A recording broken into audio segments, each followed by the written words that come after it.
Сәлеметсіздер ме? Привет всем, кто учит казахский. Сегодня читаем рассказ, что больше 100 лет, и он до сих пор жив. Написал его Ыбырай Алтынсарин, учитель, который всю жизнь посвятил образованию. Называется «Бақша ағаштары» – «Садовые деревья». Это простой разговор отца и сына в саду, но внутри живые фразы, настоящий казахский синтаксис и глубокий смысл. За урок ты прочитаешь аутентичный текст, разберешь 10 живых фраз и в конце скажешь свое предложение сам.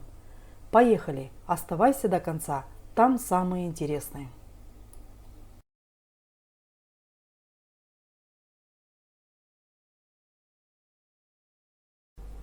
Давайте сначала разберем отдельные фразы.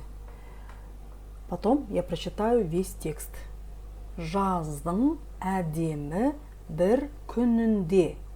Жаздың әдемі бір күнінде. В погожий летний день. Таңертең. Таңертең. Рано утром. Бір төре. Бір төре.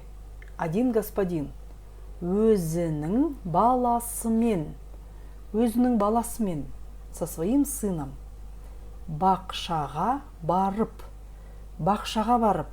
Дословно идя в сад, прогуливаясь по саду. Екеуі де, вдвоем. Егілген ағаштары. Егілген ағаштары. Посаженные деревья. Мен. В этом контексте он союз и. Гүл жапрақтары. Гүл жапрақтары. Дословно листья цветов, цветы. Көріп жүрді. Көріп жүрді. Осматривали. Жаздың әдемі бір күнінде таңертең бір төрі өзінің баласымен бақшаға барып, екеуі де егілген ағаштары мен гүл жапырақтарын көріп жүрді. Рано утром, в погожий летний день, один господин прогуливался со своим сыном по саду. Они осматривали посаженные цветы и деревья. Мынау ағаш. Мынау ағаш. Это дерево. Неліктен, неге. Неліктен, неге. Почему? Тік, тіп-тік. Тік, тіп-тік. Прямо, прямой. Ана біреуі. Ана біреуі. А вот то. Қисық. Қисық. Криво. Біткен. Біткен. Дословно законченный, но в этом контексте он переводится как растет. Деп сұрады. Деп сұрады. Так спросил. Баласы, его сын, его ребенок. Мынау ағаш неліктен тіп-тік. Ана біреуі неге қисық біткен. Деп сұрады баласы. Мынау ағаш неліктен тіп-тік? Ана біреуі неге қисық біткен? Деп сұрады баласы. Почему это дерево растет прямо, а вот то дерево растет почему-то криво? Спросил сын. Себеп, себебі. Себеп, себебі, причина. Балам, сын мой. Мынау ағашты. Мынау ағашты. Дословно это дерево. За этим деревом. Бағу қағумен өсірген. Бағу қағумен өсірген. При его росте ухаживали. Қисық бұтақтары. Қисық бұтақтары. Криво растущие ветки. Кесу, срезать, кесіп, срезали, срезая. Анау ағаш. Анау ағаш. Дословно то дерево.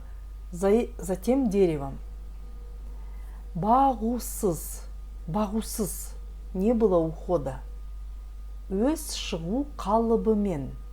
Өз шығу қалыбымен. Само по себе. Өскен. Өскен. Росло. Деді атасы. Деді атасы. Ответил дедушка. Оның себебі, балам, мынау ағашты бағу қағумен өсірген. қисық бұтақтары болса кесіп, анау ағаш бағусыз, өз шығу қалыбымен өскен, деді атасы. Оның себебі, балам, мынау ағашты бағу қағумен өсірген, қисық бұтақтары болса кесіп, анау ағаш бағусыз, өз шығу қалыбымен өскен, деді атасы. Причина, сын мой, та, что за этим деревом при его росте ухаживали, срезали криво растущие ветки, а за тем деревом не было ухода, и оно росло само по себе, ответил отец.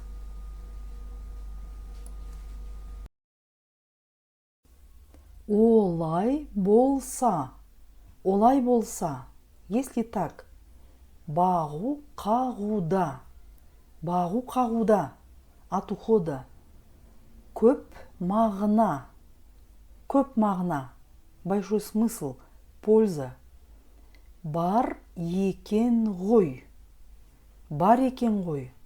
оказывается, бывает, деді баласы, сказал сын. Олай болса, бағу қағуда көп мағына бар екен ғой, деді баласы. Олай болса, бағу қағуда көп мағына бар екен ғой, деді баласы. Если так, то, оказывается, большая польза бывает от ухода, сказал сын. Бағу қағуда в уходе, көп мағына бар, дословно много смысла есть. Шырағым, милый мой, мұнан сенде, дословно от этого и ты, то есть это и тебе. Өзіңе ғибрат, себе пример. Алсаң болады, можешь получить.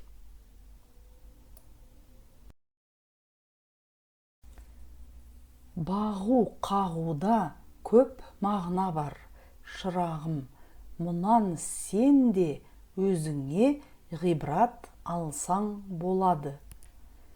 Бағу қағуда көп мағына бар, шырағым, мұнан сен де өзіңе ғибрат алсаң болады.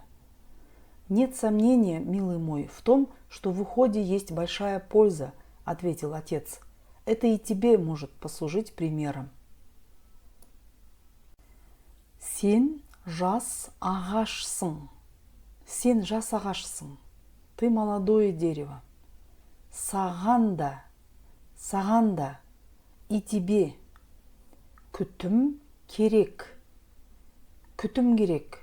Нужен уход.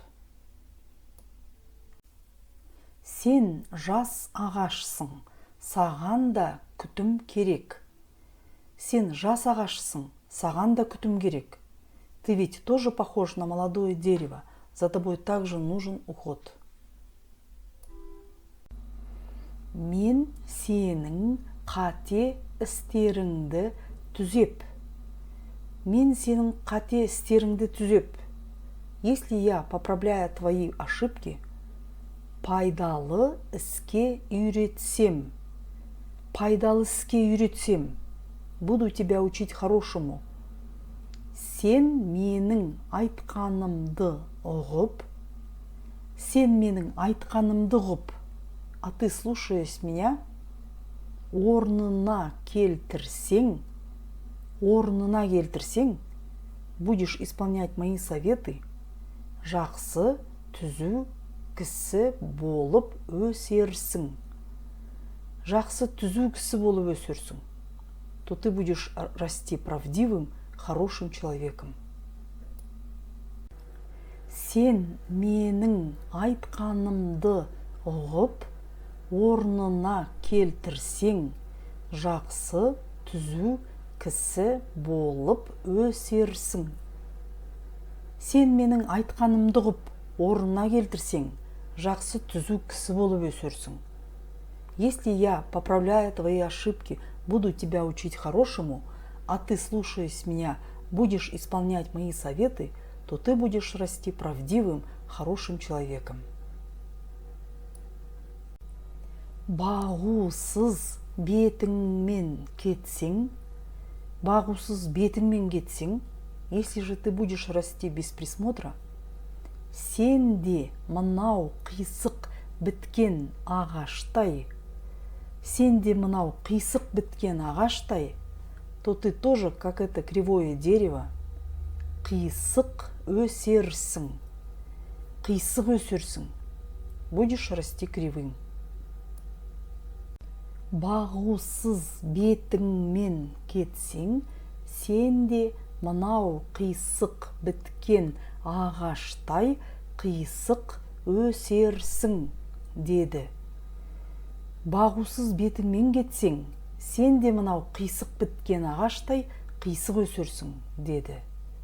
Если же ты будешь расти без присмотра, то тоже будешь похож на это кривое дерево, закончил отец.